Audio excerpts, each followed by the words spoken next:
to talk about antibiotic resistance. Can we talk a little bit about that? Sure. We use antibiotic for bacteria. And in the past, when the first antibiotic that we had available was penicillin, and that was in the 40s, in the Second War. And rapidly after we introduced the penicillin, it happens that the bacteria are changing. And they are changing in a way that sometimes allow them to become resistant to that antibiotic specifically. So we need to use a different antibiotics.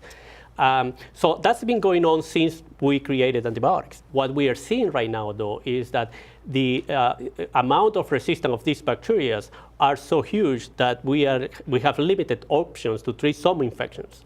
And that's scary, very scary, because it brings us up to the point where we didn't have antibiotics. Think about it. Before the Second War, we didn't have antibiotics. Wow, and people would die from infections. And you will see this immediately. And there was nothing to do.